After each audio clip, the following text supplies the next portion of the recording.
Hind news के नाजरीन को मेरा आदाब। नाजरीन, एक अहम खबर कोलकाता से।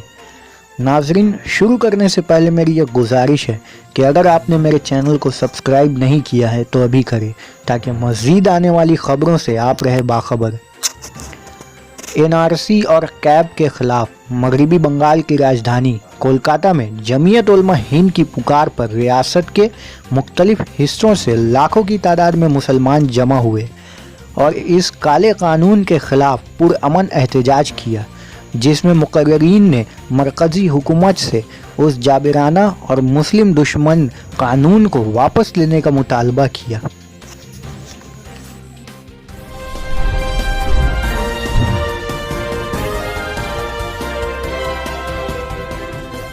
हिंद न्यूज़ के नाजरीन को मेरा आदाब। मैं मोहम्मद मुजम्मिल अदनान।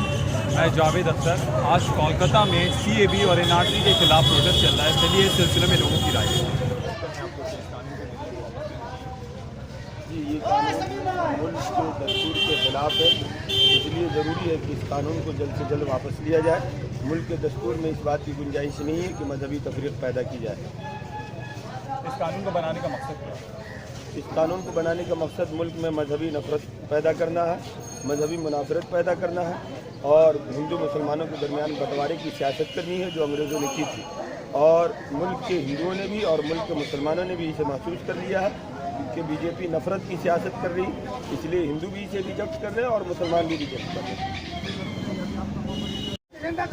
इस कानून को बनाने का मकसद क्या है? इस कानून को बनाने का सीधा मतलब देश को वोट में बांट देना है, लोगों को टुकड़ों में बांट देना है, मजहब के बुनियाद पर और धर्म के बुनियाद पर देश को टुकड़ों में बांटना ही इसका मकसद है, ताकि एक वर्ग के लोग, एक धर्म के लोग हमें वोट देते रहें, हम हमेशा हुकूमत में रहें, मेरी हुकूमत ख़त्म नहीं हो।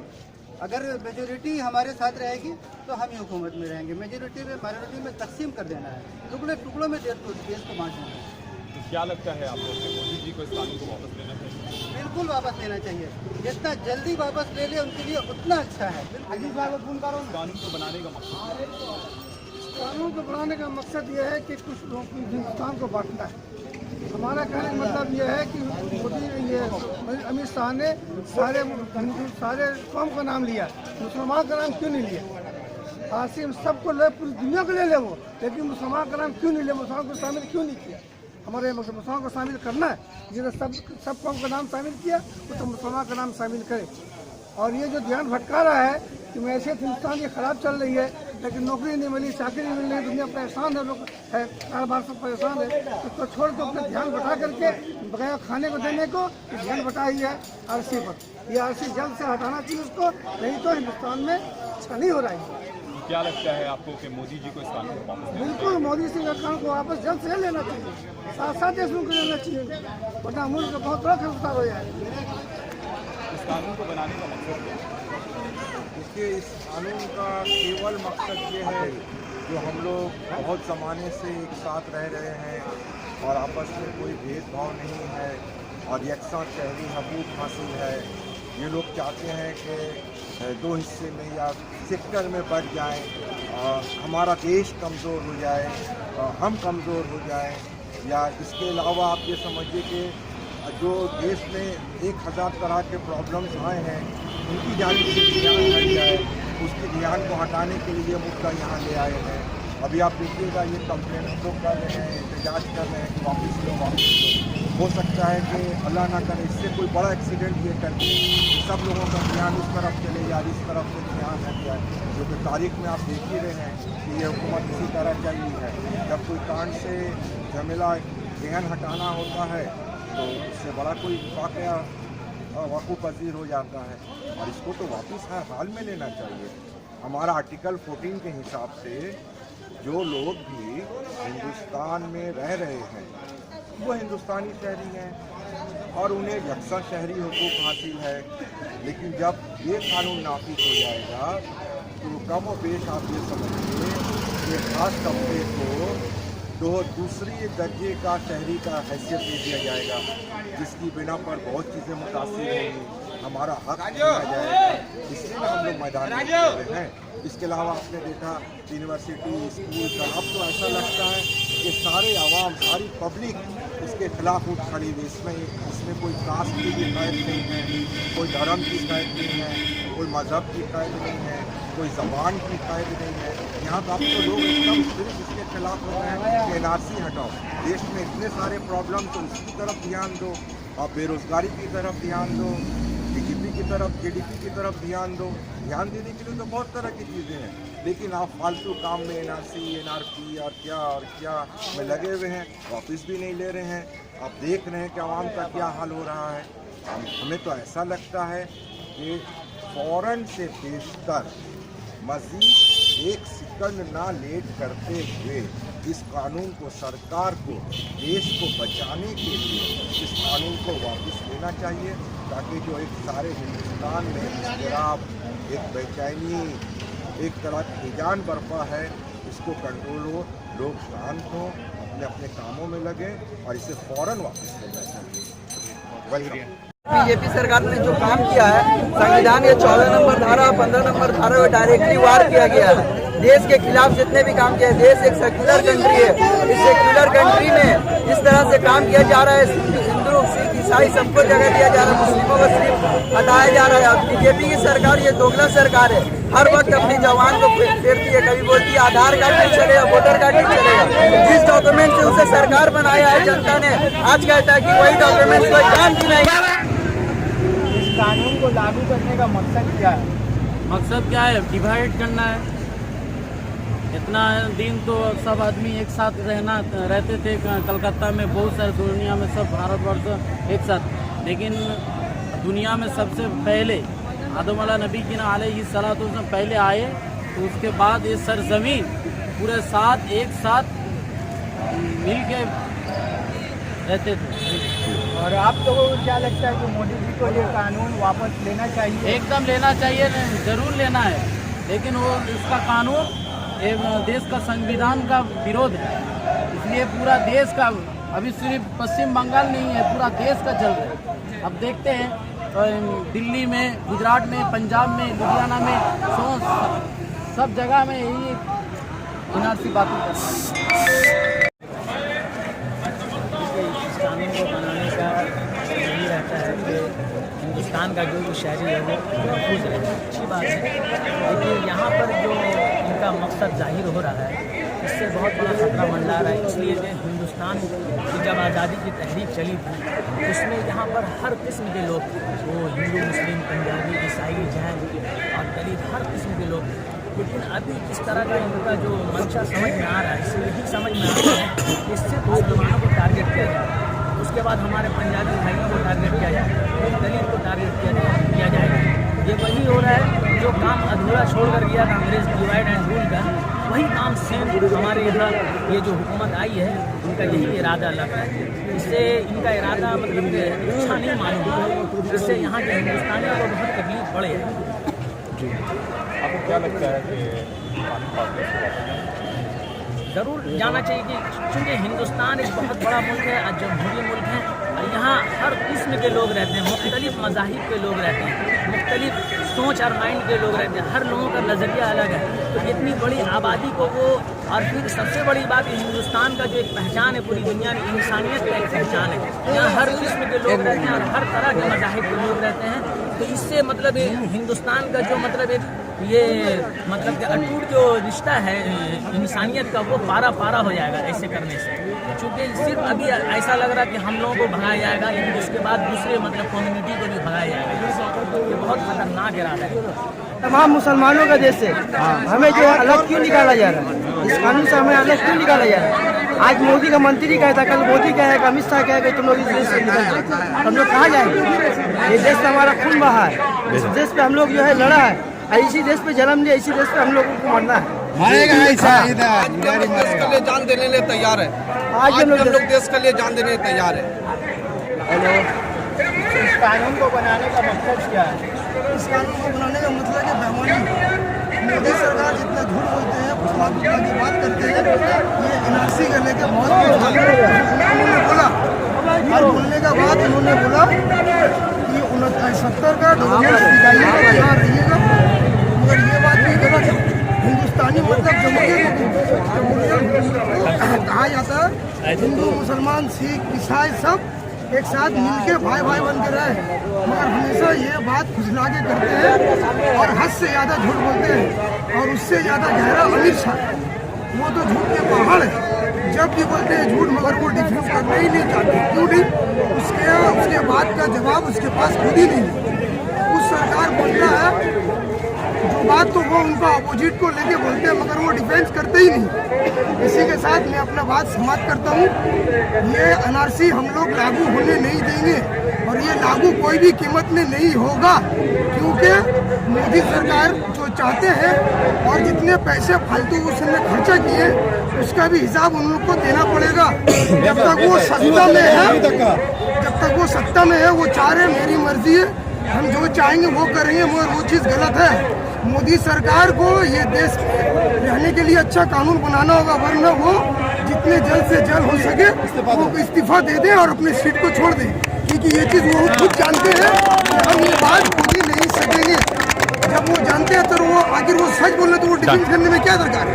चुप को उनको भागना ही नहीं चाहिए, मगर जब कोई डिफेंस करने आता है तो वो भाग जाते हैं, उससे ज़्यादा वो बोलते नहीं। इसके मतलब तो वो इससे साफ जाहिर होता है कि वो बहुत बड़े झूठे हैं। आखिर वो झूठ नहीं रहे तो डिफेंस करते, डिफेंस करने में वो डर रहे हैं, तो वो बड़े आदमी डिफेंस क्या करेंगे? पढ़ा लिखा इंसान का तो ऐसा माइंड होता ही नहीं। मैं सभी देशवासी को बोलना चाहता हूँ कि इस्लाम को मिटाने वाला बहुत कोई मिट गया, पर इस्लाम को आज तक नहीं मिटाया, कोई मिटा सका ही नहीं। इसीलिए मोदी को पैगाम देना चाहता हूँ, आप जो कर रहे करिए, मुसलमान के बीच में मत आइए, क्योंकि अगर मुसलमान सर में कफन बांध लिया तो कोई माई का लाल नहीं बचा सकेगा। अगर मुसलमान का खून गर्म हो गया, इसीलिए मोदी, योगी, अमित शाह को बोलना चाहिए, बीच में टांग मत लड़ाइए।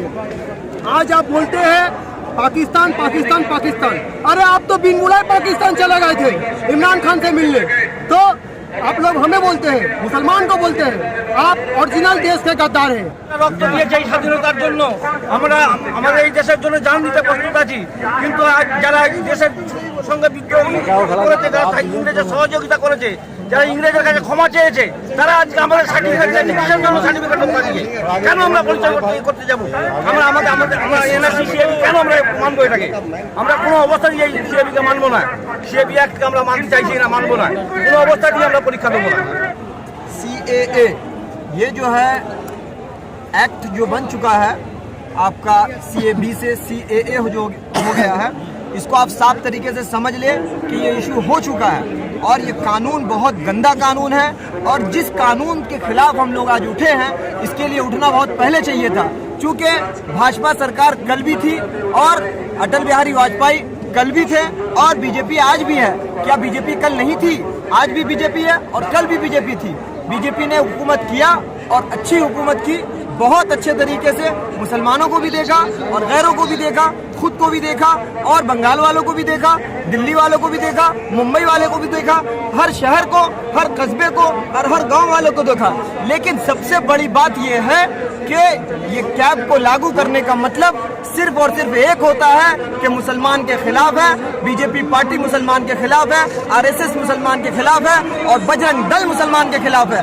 ये बात समझ ले और अच्छी तरीके से समझ ले कि ये बंगाल है और यहाँ पर हर कोई जो है मिलकर रहता है। अगर हम रमजान के महीने में तरावी की मिठाई बांटते हैं तो वो किसी दास का होता है, और अगर हम दूसरे मौके पर कोई भी काम करते हैं तो हमारा धर्म ये नहीं सिखाता, मजहब नहीं सिखाता आपस में बैर रखना।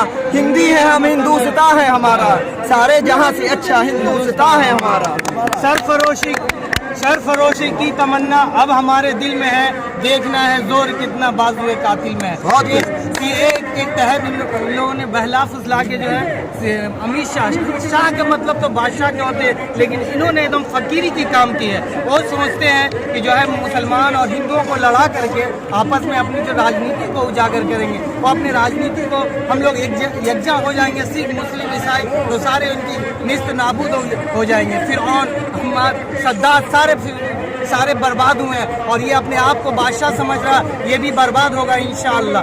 मैं सभी हिंदुस्तानियों से कहना चाहता हूँ कि हम लोगों ने देश आज़ाद कराया था, हिंदू मुस्लिम सिख ईसाई सब भाई मिलकर कराए थे। एक मुट्ठी में ताकत है, एक उंगली में ताकत नहीं है।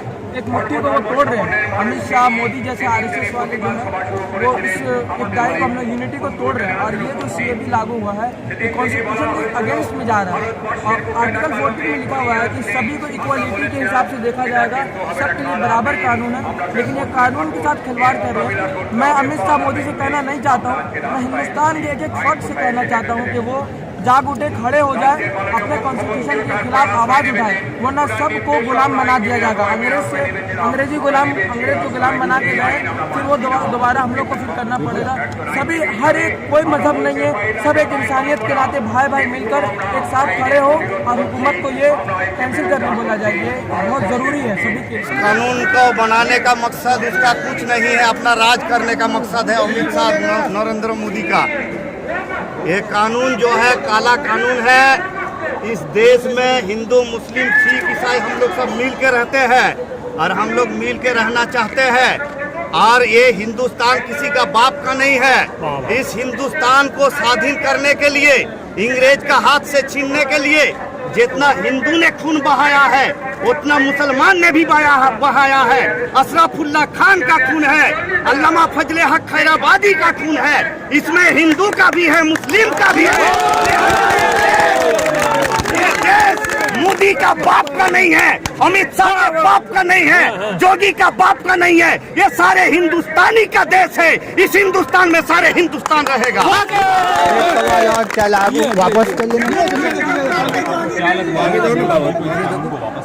हाँ, बिल्कुल लेना चाहिए। मोदी को, अमित शाह को बिना मीटिंग बुलाए, बिना मसला समझते हुए उसने जबरदस्ती पास कर दिया। ये उसको हाल करना ही चाहिए, वापस लेना ही चाहिए। इस कानून को लागू करने का मकसद क्या है? सबसे बड़ी बात है कि मोदी सरकार जब से आया है हम लोग को बहुत परेशान किया, हिंदू हो या मुसलमान हो, जब से ये कर दिया वो कर दिया, हम लोग खा नहीं सक रहे, पी नहीं सक रहे, जी नहीं सक रहे। हर आदमी, हिंदू हो, मुस्लिम हो, कोई भी जात हो, हम लोग को बहुत परेशान कर दिया। इसीलिए आज हम लोग ये रास्ते में आए हैं। आज हम लोग जितने मुसलमान हैं सभी भाई हम लोग सब मिलजुल के मोदी सरकार को ये कानून हटाना पड़ेगा। आपको क्या लगता है, मोदी सरकार को ये कानून वापस लेना चाहिए? जी बिल्कुल भी लेना चाहिए, बेशक लेना चाहिए। नहीं लेगा तो हम लोग पूरा रास्ते में सो जाएंगे, मोदी को बाहर कर देंगे। हम लोग को अगर घर से बाहर किया तो मोदी को हम लोग बाहर कर देंगे। इस कानून को लागू करने का मकसद क्या है? मकसद ये कि मुसलमानों को हैरेसमेंट करना, मुसलमानों को यहाँ से निकालना, ये नापाक साजिश है और ये कानून के खिलाफ है, 1949 एक्ट के खिलाफ है। और ये करने का मकसद ये है कि मुसलमानों को परेशान करना। यहाँ से ये देखिए जितना भी अभी तक उन लोगों ने हरवा इस्तेमाल किया, 3 तलाक का मामला आया उसमें भी इन लोगों ने मुसलमान को टारगेट किया, बाबरी मस्जिद का आया उसमें भी मुसलमान को टारगेट किया, और ना जाने इस तरह के कितने मॉब लिंचिंग हुआ उसमें भी मुसलमानों को टारगेट किया गया। मगर ये संविधान, ये कॉन्स्टिट्यूशन के खिलाफ है, ये उसके ऊपर अटैक है। और ये लड़ाई कोई हिंदू, मुस्लिम, सिख, ईसाई की नहीं है, ये लड़ाई अम्बेडकर वर्सेस सावरकर की है। और इस लड़ाई में तमाम हिंदू मुसलमानों से हमारी अपील है कि हम सब एक होकर के, एकजुट होकर के इस लड़ाई से लड़ें और बीजेपी की नापाक साजिशों को खत्म करें। आपको क्या लगता है कि मोदी सरकार को जो ये कानून है उसे वापस लेना चाहिए? नहीं लेगा तो इसका अंजाम भी भुगतेगा, क्योंकि अब हिंदुस्तान का मुसलमान, हिंदू, मुस्लिम, सिख, ईसाई सब जाग चुके हैं और सब इसकी साजिशों से साजिशों का समझ में आ रहे हैं लोगों को कि इनका मकसद क्या है। ये पूरे देश को भटका करके एक इशू ले लिया है ताकि यहाँ से जो माशी हालात है, इकोनॉमिक जो है, ये बद से बदतर होते जा रहे हैं हिंदुस्तान का, इसके ऊपर इनका कोई तवज्जो नहीं है। मुसलमान, हिंदू, मुस्लिम, सिख, ईसाई करके अपने इक़्तिदार को आगे बढ़ना चाहते हैं। उनको लागू करने का मकसद क्या है? मेरा सबसे पहले एक सवाल है आप न्यूज़ वाले लोग से, खास करके ABP वाले से, ठीक है? ये मोदी का आप लोग अच्छा सब छवि दिखाना बंद कर दीजिए। इसलिए सबको पता है मोदी क्या कर रहे हैं। मोदी एक गलत कानून पास कर रहे हैं, ठीक है? और ABP न्यूज़ वाले लोग जो दिखा रहे हैं मोदी अच्छा कर रहे हैं, मोदी अच्छा कर रहे हैं, हम ABP न्यूज़ वाले से पूछना चाहते हैं कहाँ अच्छा किया आप लोग पहले बताइए। ABP न्यूज़ वाला से हम पूछना चाहते हैं, सिर्फ ABP न्यूज़ उसका अच्छा छवि दिखाना चाहता है और कुछ नहीं। मोदी इतना बड़ा कानून पास कर रहा है, कौन जनता से एडवाइस लिया? किससे इतना उसको पता नहीं था इतना आंदोलन होगा इसका, इतना लोगों को नुकसान हो रहा है। अभी यूपी में जो 400 लोग को गिरफ्तार कर लिया आंदोलन के वजह से, वो लोग का क्राइम किए हैं। सबसे पहले तो अब यूपी का जो 400 लोग को अरेस्ट किए हैं उसको छोड़ना होगा। वो लोग क्राइम नहीं किए हैं, आंदोलन में थे, किसी का बाप का चोरी नहीं किया है या किसी को नुकसान नहीं पहुंचाए हैं। जो मोदी और मोदी के राज के लोग, अब पुलिस जो उनको अरेस्ट किए हुए हैं, यूपी में 400 लोग अरेस्ट हुए हैं, कानपुर में 8 लोग मारे गए गोली से, सिर्फ पुलिस वाले मारे हैं। 17